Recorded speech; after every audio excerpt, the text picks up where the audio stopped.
Bagaimana memahami hadis yang berbunyi sungguhnya Allah memaafkan hati selama belum diucapkan dan dilakukan. Allahu a'lam. Saya pribadi belum tahu hadis itu.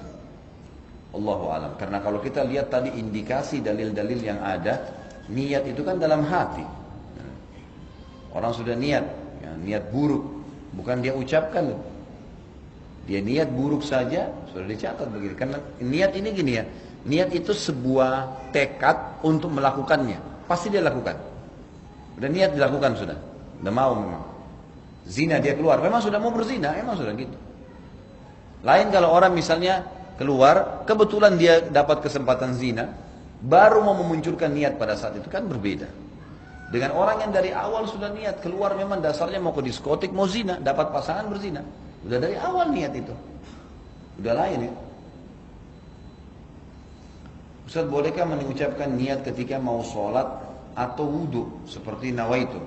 Ini sudah pernah saya jelaskan teman-teman sekalian. Kalau kita kembali kepada hadis Nabi SAW, maka belum pernah ada pengucapan lafaz. Tidak pernah ada satupun hadis Nabi SAW yang berbunyi nawaitu shoma ghadin, usolli fardhu salatid duhur, nawaitul wudu. Ini tidak pernah ada lafaz hadisnya. Dari mana ini? Ini dari teman-teman kita yang menisbatkan diri kepada mazhab Syafi'iyah di Mesir, tepatnya di Al-Azhar. Disusunlah mereka mengatakan niat itu harus ya supaya orang itu tidak lupa dan jelas dia ucapkan dengan lisannya. Lalu disusunlah niat-niat itu.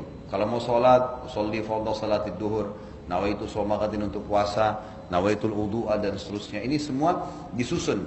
Mereka pun mengatakan dalam buku-buku mereka, ini adalah niat pelengkap, bukan niat asas. Niat asas dalam hati. Kalau ada seseorang mengucapkan dengan lisannya nawaitu shoma ghadin, usolli fardhu salatid duhur, tapi hatinya enggak niat sholat, enggak diterima. Tapi kalau ada orang niat dalam hatinya memang mau sholat duhur dan dia lupa ucapkan usolli fardhu salatid duhur, diterima sholatnya karena asas niat adalah hati.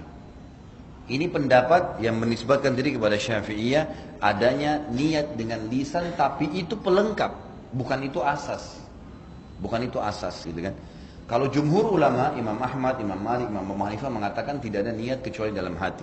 Seperti contoh, Bapak Ibu tadi mau sholat isya, begitu iqamah kita berdiri di shaf. Bukankah dalam hati kita sudah niat mau sholat isya? Kan tidak mungkin sholat maghrib, tidak mungkin sholat subuh, tidak mungkin. Sama pada saat kita berdiri di shaf belakang jadi makmum, ada imam, kita di belakang. Bukankah sesuatu niat jadi makmum? Bukankah tadi imam kita pada saat maju di tempat imamnya dia sudah niat mau jadi imam dalam hatinya?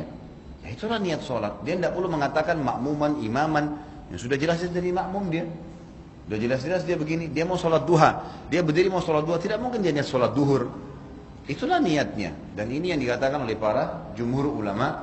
Bahwasanya niat tidak perlu dengan lafaz. Karena belum pernah ada dinukil dari Nabi SAW seperti itu. Satu-satunya yang disebutkan dan didengarkan oleh para sahabat. Itu adalah waktu Nabi SAW menyebutkan niat haji dan umrohnya. Itu pun ada sebagian ulama yang mengatakan itu bukan niatnya, itu termasuk dalam talbiyahnya. Dia bilang mengatakan labbaik Allahumma umratan. Ya Allah aku niat aku menjawab panggilan umrahmu. Labbaik Allahumma hajjan, ya Allah saya jawab panggilan hajimu, gitu kan. Jadi Allahu alam, yang saya melihat pribadi, saya melihat dari apa yang telah dituliskan para ulama ini, kita kembali kepada jumhur ulama yang mengatakan tidak ada lafaz niat karena dalam pemahaman pun ini bukan dari Imam Syafi'i ya. Dari pengikut Imam Syafi'i yang datang setelahnya ya. Karena Al-Azhar ini ada jauh setelah Imam Syafi'i. Jauh, Imam Syafi'i tahun berapa? Tahun 204 meninggal dunia gitu kan. Sementara Al-Azhar ini ada tahun berapa gitu ya. Jadi sudah jauh.